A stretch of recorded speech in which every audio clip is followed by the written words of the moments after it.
Hello. Welcome to Hello. There we go.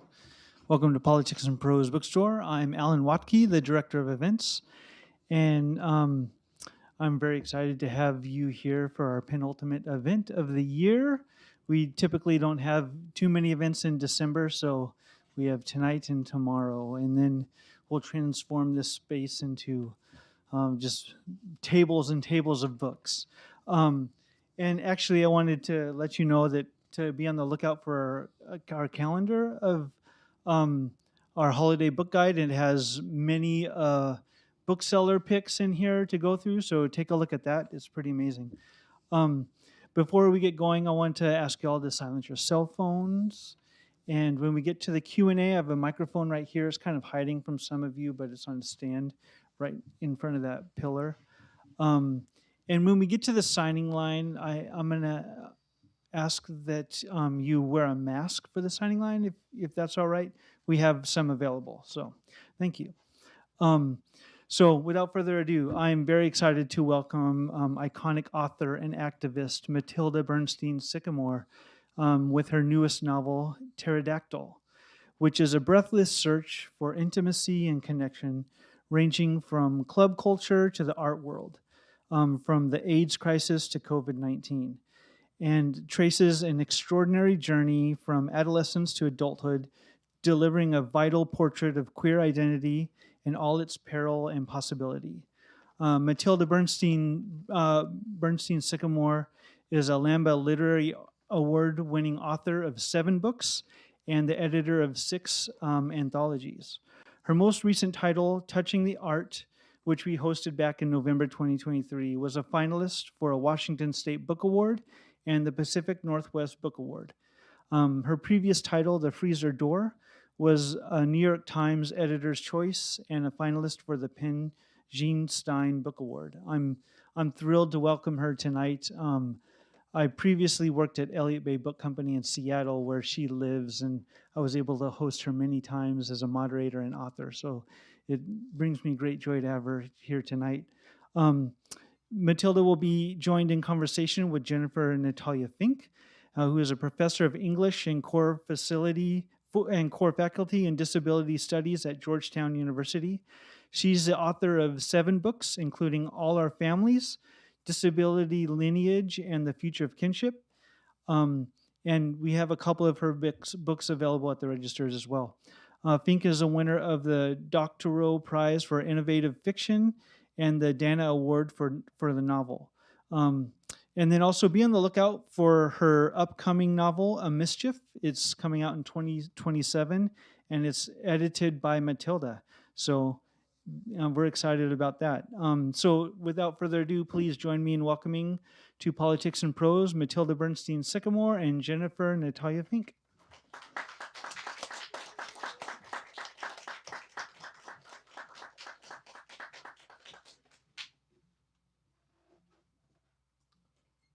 Hi, everyone. Thanks so much for coming. I guess, should I read from this book? Oh, perfect.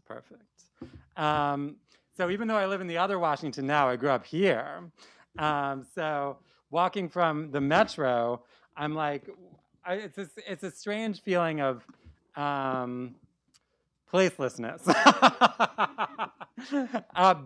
And then sudden weird like memories, because this neighborhood was where I went to school, more or less, and from like 2nd grade to 12th. So, and actually, Politics and Prose was a bookstore I came to when I was a child, and I would even, when I was forced to go to therapy starting when I was 12 years old. That's what happens when you grow up with therapist parents. Unfortunately, their goal was to find out all my secrets, not necessarily to help me, but my therapist was just down the street at the Huntington, and when I was waiting for my father to pick me up after therapy, I would come to Politics and Prose. So yeah, anyway, I'm going to read a little bit from the very beginning of the book. Then I'll be in conversation with Jennifer. Then there'll be time for questions, conversation, signing books afterwards, hugs. I love hugs if anyone wants a hug. And yeah, I always like to say, whatever you need to do to take care of yourselves, please do it. If you need to laugh, cry, jump up and down, stretch, run out and buy 12 copies of the book, all behavior is appropriate. The only bad audience is the dead audience. So I can tell we're not going to be dead here tonight. And yeah, so I'm going to read right from the beginning of the book, just a little bit to start.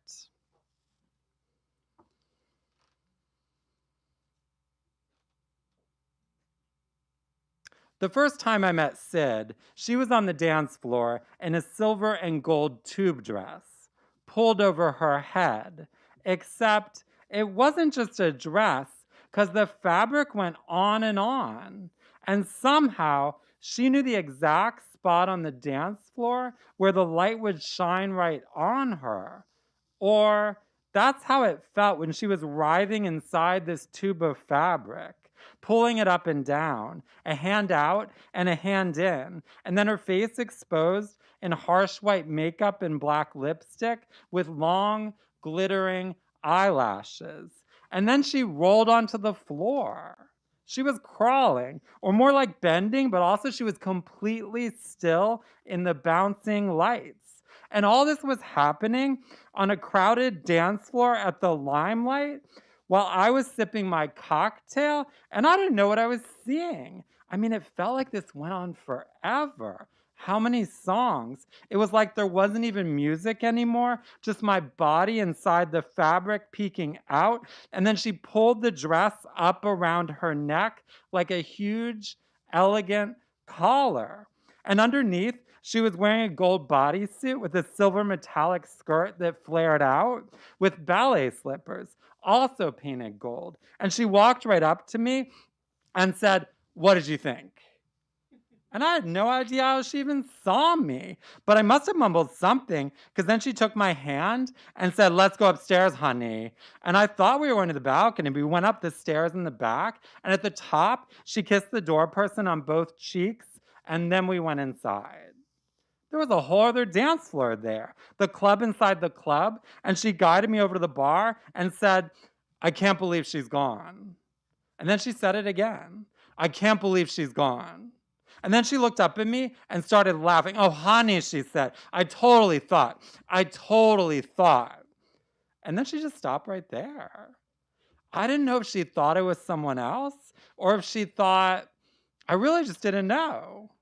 She said, "What are you drinking, honey?" But she didn't wait for my answer. She just ordered 2 vodka sours with grenadine. I love the color. And after I took one sip, I knew this would be my drink from then on. She poured some Coke out on a coaster and then handed me a straw. And I made sure just to snort half, but she motioned her hand like, "You take the rest." And when I was done, she handed me a big flat round pill and I swallowed it with the vodka sour. I was a little worried because I was already a bit coked up and alcohol and Coke mess with ecstasy, but I definitely knew not to turn down free drugs. I mean, wasn't this what was supposed to happen in New York? "Sid," she said. "Sid Sidereal." "Terry," I said. "Pterodactyl." And she touched my back and said, "Where are your wings?" I could feel them right then. It was the way she touched me, like she was drawing my wings on. One by one, the others came upstairs and took their magic pills. I didn't know anyone yet, but when they saw me with Sid, it was like we were old friends. Sid was so high that her eyes would roll back whenever she wasn't speaking, and I was ready to go there. Jason kept petting her coat like it would take her to heaven, or maybe she was already in heaven. Bleached curly hair with dark roots, eyebrows dyed green, and she was wearing a big ratty faux fur coat and maybe nothing on underneath. And she touched my nose and said, "Twins." I looked at her nose and noticed her gold septum ring did match my silver one, and everything in her eyes. And then Stringbean arrived in clown makeup and ruffles, platforms that made her so tall that everyone had to look up to her. And Cleopatra with a giant red afro and tattered ball gown. And then Tara and Miel in matching suits and bleached hair with spit curls like jazz-age style Dyke twins. And eventually Sid said, "Is everyone ready?" And we all went downstairs to the coat check, and Sid picked up a box with her coat, and then we went outside and jumped in 2 cabs. I didn't usually take cabs in New York because I was still in love with the subway. But here I was with Sid, Jason, and Cleo, all of us squished together in the back seat, and Sid said, Christopher Street Pier, and then soon enough we were there. One cab and then the other, like we were in tandem. I'll be honest here and say that I hadn't even been to the piers before. I mean, I saw Paris is Burning in high school when it played at the Egyptian. And then, of course, everyone started lip syncing to Madonna and practicing those moves. But that was about all. It was late, and I didn't see anyone voguing, but there was music. And just as we started walking out into the pier, this queen ran up behind us and said, Esme. And Sid turned. And this queen said, girl, I thought you were dead. And Sid said, I thought I was dead too. And this queen said, oh, honey, I've missed you and your messy makeup. And Sid said, my messy makeup can't compare to you. And then she put her box down and opened her arms. And the two of them were jumping up and down. And Sid said, oh, Monique. And right about then, I started to feel this pounding inside. And I looked around to see if everyone else was feeling it too. And Monique said, so, are these your children? Or did someone get lost on the way to the circus? Monique was ready to read each one of us. And we just stood there in the way it takes a while to react when the X is really kicking in. And when Monique got to me, she said, girl, you're as tall as me, and you've got them tranny shoulders, so why the freak show makeup? And it felt like I'd been waiting for someone to say tranny shoulders all my life. Yes. What was I doing, wasting my time with the dead white men of the core curriculum, when I could be so alive right here with tranny shoulders, the air on my skin, so much air, and that current going through my body, my eyes, yes, my eyes, and lips, yes, lips, and tongue. And there it was, language, when I said, takes one to know one. And Monique shrieked and held out her hand, and I got on my knees and kissed it. And she said, oh, honey, I'm not a lesbian, but I do like the attention. And then when she was done clocking all our outfits, she said, so what's in the box? And Sid said, JoJo. And Monique gasped and stepped back. And she was so dramatic about it that at first I didn't realize what was happening. But then she and Sid hugged again. And this time there were tears. And I got a chill at my back, even though it wasn't cold. Not really. Was it? I mean, a second ago I was sweating and now I was cold and I knew this act was going to be good. But also I felt like this wasn't what I was supposed to be feeling. Even if I could tell we were all feeling it. And maybe that was the point. Thank you.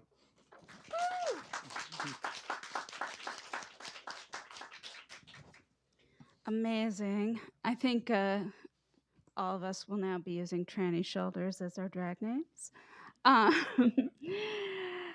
I'm torn because part of me just wants to ask you about writing as dance and resistance and joy. And part of me is seething with rage and pain because it's World AIDS Day and our deplorable, disgusting government has chosen not only not to recognize it, but to defund every program around the world that is keeping people alive, as you all know. And I'm thinking about the tranny shoulders of Robert Blanchard and Lawrence Steger, who were my teachers and friends, who are gone. And I'm sure you're thinking of people too. So this is my long-winded way of saying, I think that opening provides a runway for us to think about how this amazing book and how your amazing work helps us think about AIDS and despair and resistance and dance and joy all together. So maybe you can take that wherever the hell you want to, Mattilda. Oh, I love all of that. Yeah, I mean, I think in the book, everything is intertwined, right? And so Terry is a trans girl who is raised by lesbian mothers in Seattle. They're party girls. All their friends are queens. and they're kind of her role models as a little kid. Like in their living room, she comes down, they're having after hours parties. And then when she's 10, 11, 12, all these queens start dying of AIDS, right? So that's her formation. And she moves to New York, becomes a club kid, and is immersed in this world where, of course, it's a world of pageantry and resistance in the sense of living outside of like everyday reality, creating your own world, your own sensibility, your own gender, your own persona. But the persona, of course, becomes embedded and becomes part of your experience of the world. And this world, of course, you know, also is intertwined with this moment in the AIDS crisis, the early 90s.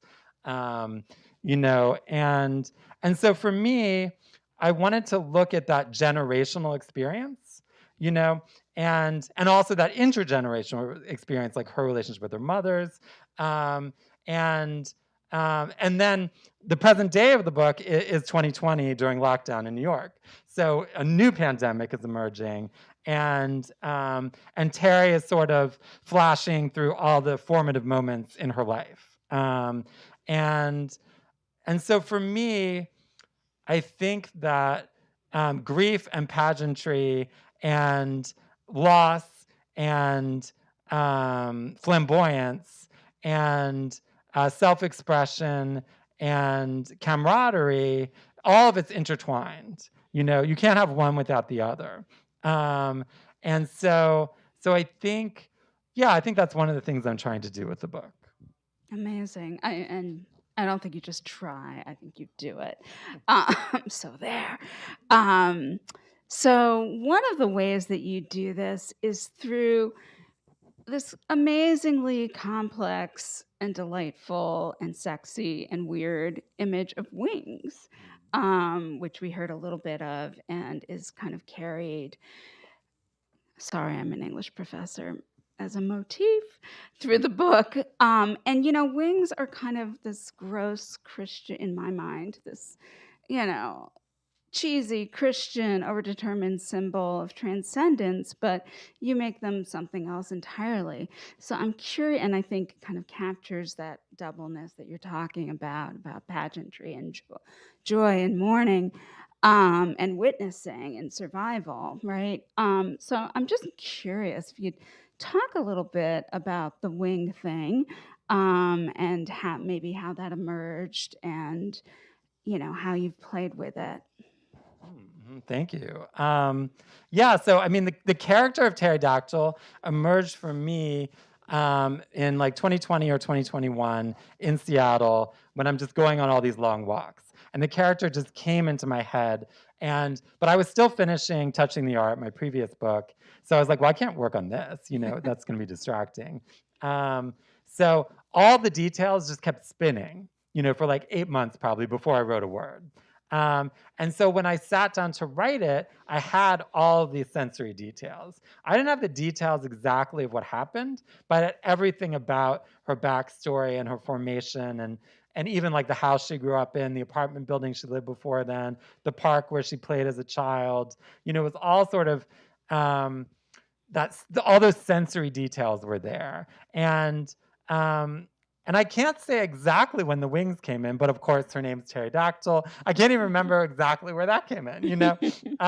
But the wings are, you know, sort of made out of trash, you know, glitter, everything stapled together, you know.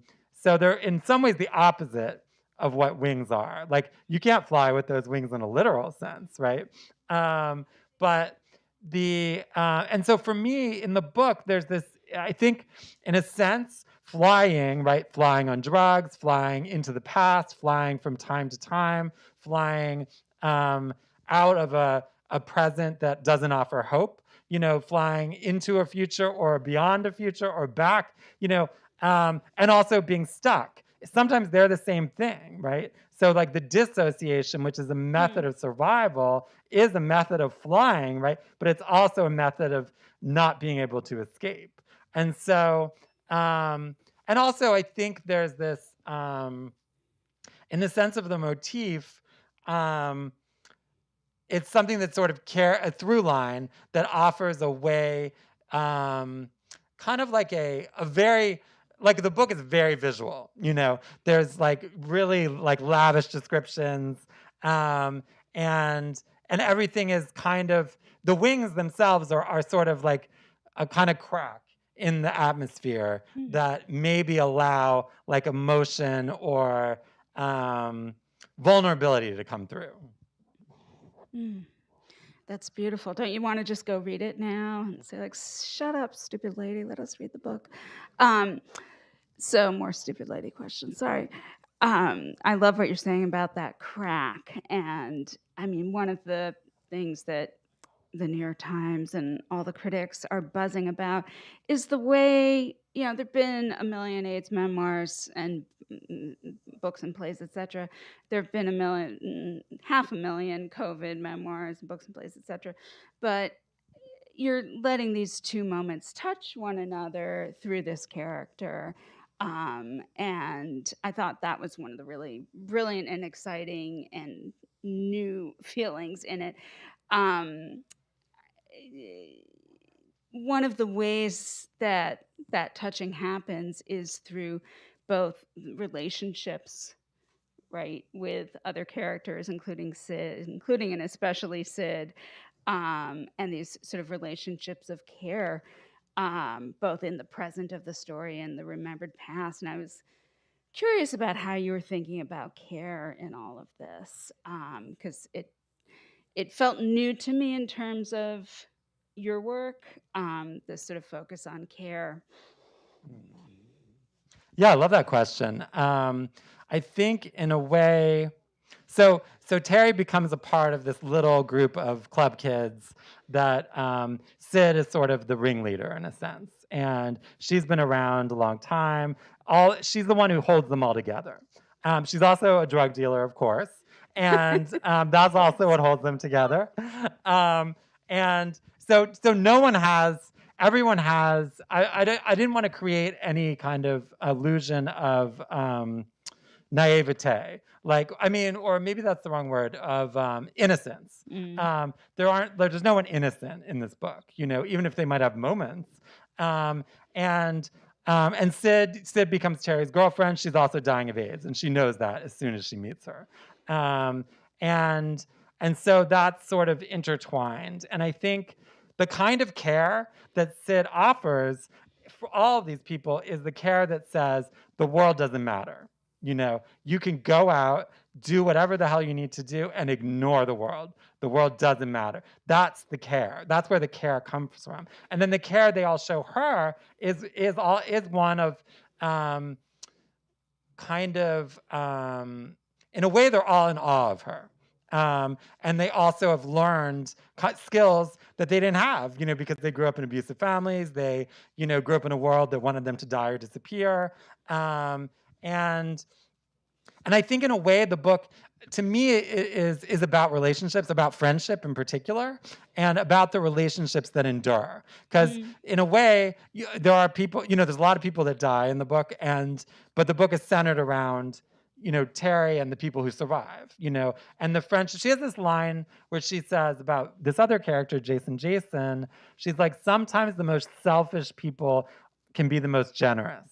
And in a way, that's a kind of kernel in the book, because who offers care isn't always who you expect. And I think, and then with this new pandemic coming in and the interweaving of the trauma, because I think, you know, when we all experienced this new pandemic, the people were talking about the AIDS crisis, but in really weird ways that I was just like, I don't even know what you're talking about. But the connection is trauma. You know, that's the connection. You know, it's like they're also pandemics, right? But they're very different in very different ways. And for me, I wanted the specificity because Terry's in a panic. You know, it's lockdown in New York. She's working at an art gallery. She's been working there almost 30 years. She gets in a car, drives back to Seattle, where she hasn't been since she was 18, essentially. And so it's also a book about like remaking the self and how that is both a repetition, but also the ways in which it offers a kind of I guess like a texturing, right, a layering. so I think it's that texture and that layering of emotion and devotion and intimacy and trust and, maybe like revelation mixed in there somewhere that I'm trying to like offer in a certain sense. No, that's beautiful. And so layered. And made me think about our friendship and sort of the care that it's offered me for like almost 30 years, which is funny because we're both 29. So that relational piece in the book and the complexity and nuance of it, I think, is really important. The other thing that struck me, I read as part of our friendship, we exchange our work in like its early scary phases, So I read an early version of Pterodactyl, maybe in the middle of the pandemic or right at the end. Yeah, really. And then I didn't read it again until, it was all shiny and pink and born into the world. And what really struck me was that formally, it's both, I don't want to say conventional is never a word that you use in relationship to Mattilda, obviously, but follows a lot of genre ideas about trans narratives, about coming of age stories, and then does all this weird shit formally right in the middle of that. There are lists, right? There's all kinds of complicated, there are play dialogues right in the middle of what seems like a scene that could be, a coming of age scene, right? And maybe you could share one. Do you feel like reading one? So that the audience has an idea of what I'm talking about. And they're just so brilliant and funny, that eruption. Yeah, I think so. Terry's always making lists in her head, So like near the beginning of the book, she says, she's talking about the gallery she's working in. There are two kinds of galleries: the ones that need to make money in order to stay open, and the ones that don't. There are two kinds of club kids: the ones that need the drugs, and the ones who really need the drugs. And then when she's really spinning out, she goes on these kind of like longer lists that are numbered. So I'll read a little bit of one of those. I'll stand back here. Oh, I don't need this. You do each voice with a different mic. Let's see. Okay, here's what.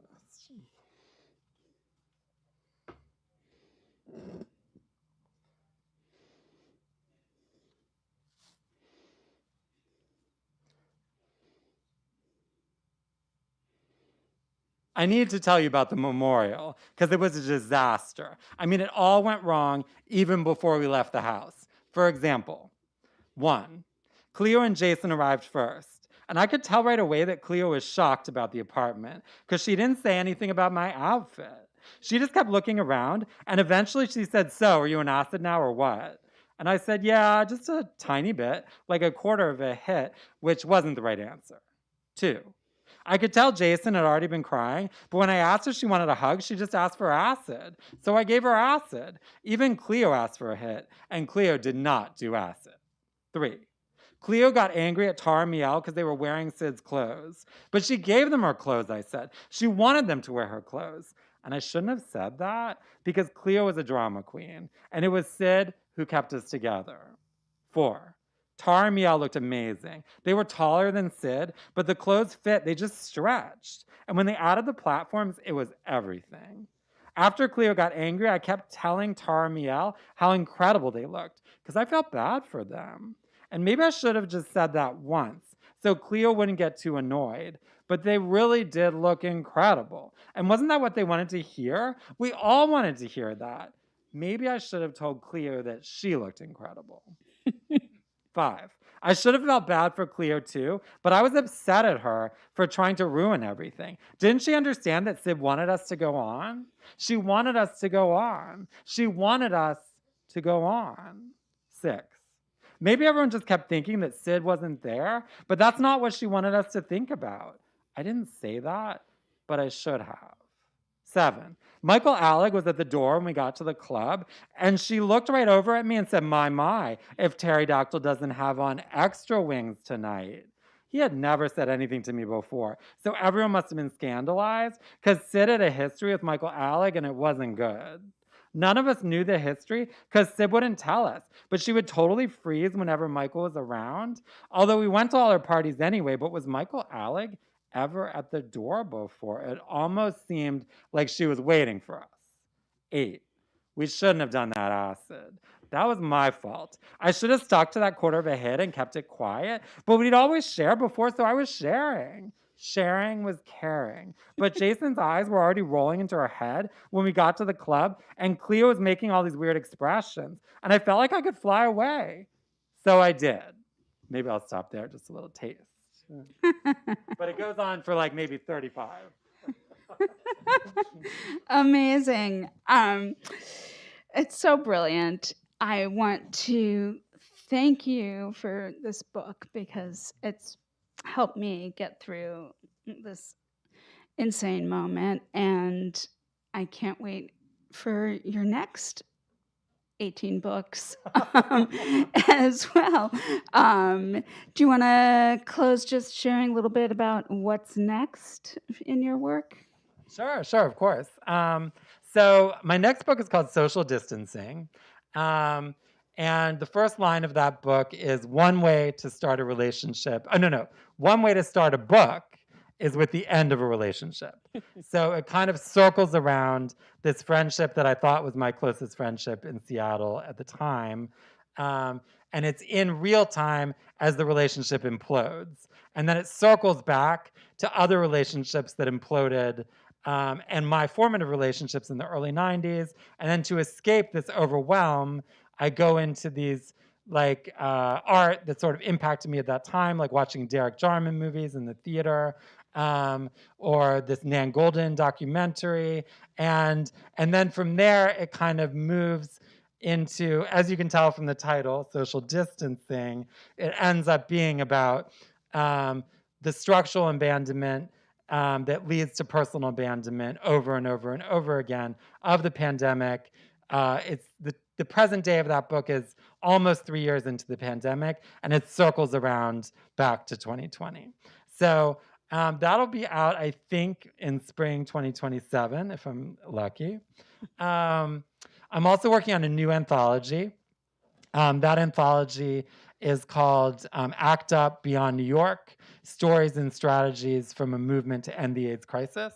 So as people might know, Act Up, at its height, there were about 150 chapters. But the one, of course, that always gets the attention is the first and most well-known chapter, which is Act Up New York. And ironically, the more information that's out there about New York, the more books, the more movies, the more art about it, the less there is about anywhere else. And so this book will be people writing about Act Up Milwaukee or Act Up Shreveport or Act Up Chicago. Yeah, Act Up Chicago, Act Up Paris. Well, Jennifer wrote a piece about Act Up Chicago. Act Up Paris or Act Up Evansville, Indiana, or Act Up DC. And so that's something I'm working on now. And then, as Alan mentioned, I'm editing Jennifer's next novel, A Mischief, which is, of course, very mischievous and centering around rats taking over the world, as we all know is happening every day. And that'll be out in likely in spring 2027. But anyway, so that's a little bit about some of the things that I'm working on. But it's been great to be touring Pterodactyl and yeah, just like connecting with people and the sort of felt sense of the book, the vulnerability, which I'm trying to like sort of move into the world and seeing how people are both in terms of reviews and interviews and like personal interactions, like having those kinds of connections. Amazing. Well, thank you, Mattilda, for your vulnerable and brilliant presence, as well as your quite terrific necklace choices tonight. Must commend those. So let's have a round of applause for Mattilda, and then some questions from the audience. Yeah, and I love all questions, so if anyone wants to ask anything at all, feel free. There's a microphone over here. Hi. That was an amazing book. I'm wondering if you could speak to any of the characters besides Terry that either were especially joyful to write about or were especially challenging were especially challenging to write about. Totally, I love that. Thank you so much. I'm glad you liked the book too. Well, one character that became really fun to write about is the character of Jason. And Jason sort of is another club kid that Terry meets, right at the beginning of the book, and is actually the relationship that lasts the longest. And Jason goes from being a club kid to being an Amazon executive. So in the present day of the book, she works in human relations, which is of course about firing everyone. And is always trying to convince Terry, because of course Jason's in Seattle, and is always trying to convince Terry to move back, and sort of embodies all of the, the absolute absurdity of the bougiest kind of like gay culture, and also like sort of tech atrocity, but is very aware of it. And so that's the part that was really fun to write. And also grew up with a father who was a cop, who abused her, and so has like a critique, even as she's completely embedded. She's like, I have enough cash to buy a place in Palm Springs, but I could just lend you that to buy a condo in Seattle if you want, So, but is also the very caring of Terry because of their relationship that has endured, right? And which Terry calls Club Kid Diaspora. It's a show she has in 1998, but then it also becomes the way they all sort of keep one another alive in the present day, So that was a really fun character to write, and also to write the sort of the hypocrisy into it, but also this is a super caring and central relationship in the book, right? So, and yeah, I think that was one and that also surprised me. It wasn't like, I feel like I didn't intend that character to have such a central role, but it just, thing with me, I'm writing a book, it's like whatever emerges is what emerges, right? I don't sit down and I'm like, let me plot this out. I did have the character of Terry in my head, and I did have that relationship with her mothers. But aside from that, everything came through the writing process itself.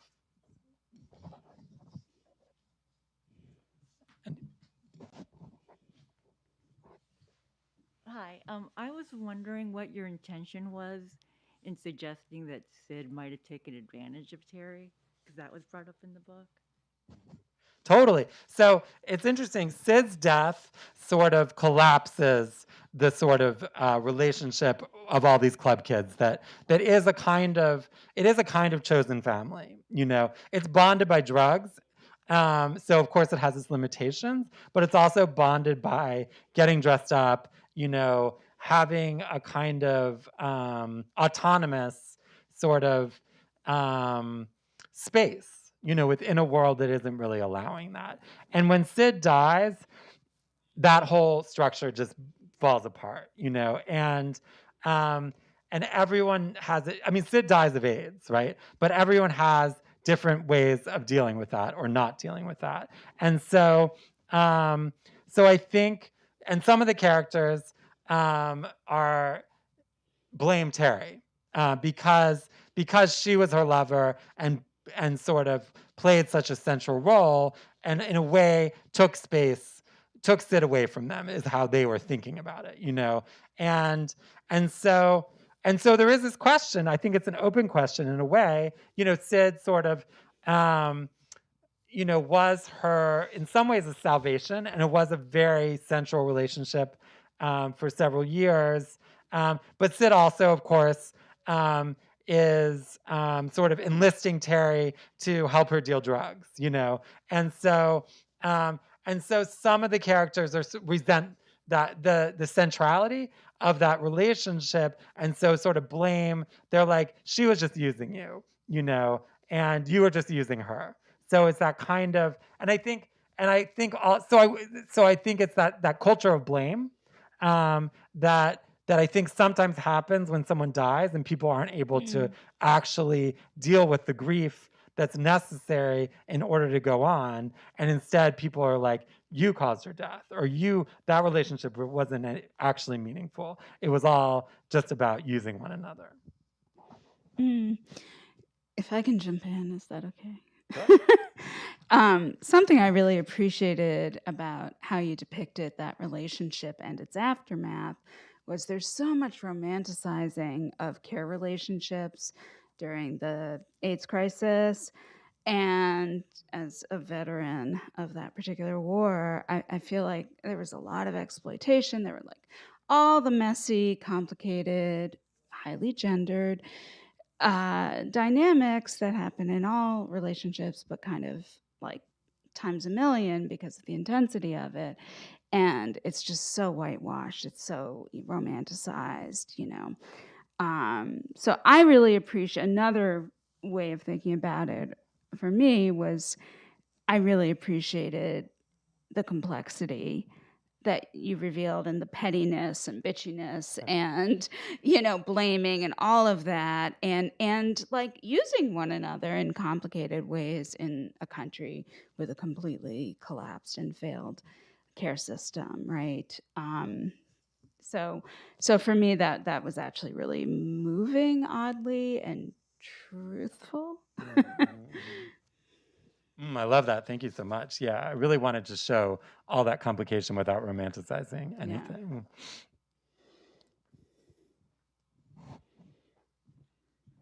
Hi. Since you mentioned in the beginning that Terry came to you while you were walking, and there's also a lot of walking in this book, particularly in the second half, I'm curious what role movement plays in your process and in your craft. Thank you. That's a beautiful question. Yeah, I think movement is my survival. And, I deal with a lot of like chronic pain, chronic health issues, and the way that I survive is to go out on walks. And without that, I don't know what I would have. I would have to figure something else out. And there have been different times. Dance also plays a big role in the book. Dancing is part of my survival, but there were years when I couldn't dance at all, really. And so movement, I think for me, is how I undo the stuckness or the, I think when I first started developing chronic pain issues, I was like, a lot of modalities of dealing with pain are about like staying stuck, essentially. Like, don't move in this way or you're going to really hurt yourself. And for me, I really learned that actually what I needed to do in order to get out of the pain was get out of this sort of habitual movements. And I think, but also it's how I think, and it's also for me, like as part of that survival and part of the reason to live in a city, is to what happens when you're out on the street. What kinds of interactions, what kinds of surprises, what things that you didn't imagine were possible or suddenly possible. Now, a lot of that has been sort of whitewashed out of existence, in our gentrified cities. But that's still, for me, the dream of the city, and also the sort of moving through emotion, moving through memory, moving through. And I'm not necessarily, sometimes I am thinking about writing when I'm walking in a very direct way, but sometimes it's just like, oh, I need to lean against this tree in order to like unwind my body. And some of that comes into the character of Pterodactyl in the book as well. But I think, I think that movement and walking in particular is sort of intertwined with my writing process. I think people think about a writing process as you're sitting at the desk and writing. Now, that's part of it, right? But you have to live in order to write, And so for me, that experience is what forms the possibility to get the words on the page.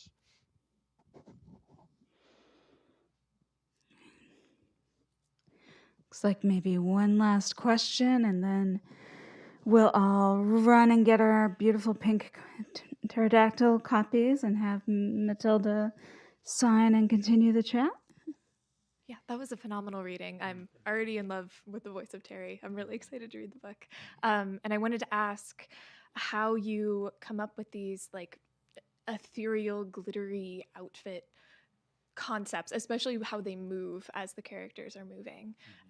Do they like come to you fully formed? Do you figure them out with time? Are you like thinking about where the clothes are coming from? Yeah, I'm curious about that. Oh, yeah. Thank you so much. It's interesting. A lot of people are asking about the outfits in the book, which I hadn't really thought of that would be a question. But it is so entwined in the text, you know. And so I think for me, I think they really came out of the experiences that are happening in the book. Now, some are outfits that I have formed in some, way or another, and some are just thinking about that dance floor and thinking what might emerge. That opening one is the only one that came from a very specific thing, which no one would ever guess, but it came from an Isadora Duncan dance, which I just happened to see a video of. And it's not literally what's happening in the dance, but it's the feeling of it. And the rest of them, I think, it's part of it is the characters. It's the character development in a sense. Like Terry's outfits are made of, everything at the thrift store cut apart and stapled together. And Sid, on the other hand, is like sewing everything meticulously, making these perfectly formed outfits. And then each character has their own way. Like Jason is just wearing like a ratty coat and underwear and nothing else, and so the outfits in a way become the characters, or they become the way that they're able to be embodied in order to survive. And sometimes you learn exactly what that means. And sometimes it's more like entwined in the experience. And so I think that, in a way, like the sort of shaping and reshaping of clothing and fabric, but especially what happens inside, when you're in that outfit, and the ways in which it allows for a kind of invulnerability, even if it's temporary, right? And so I really wanted to sort of actualize that pageantry at the minute level, right? Not like none of them are like going to a store and buying something, It's all like going to the thrift store, going to the fabric store, and making something. And that process of making is also a process of creating a self. Amazing, amazing. Thank you, Mattilda, and thank you all for coming. Yay, you can clap. Thanks, everyone.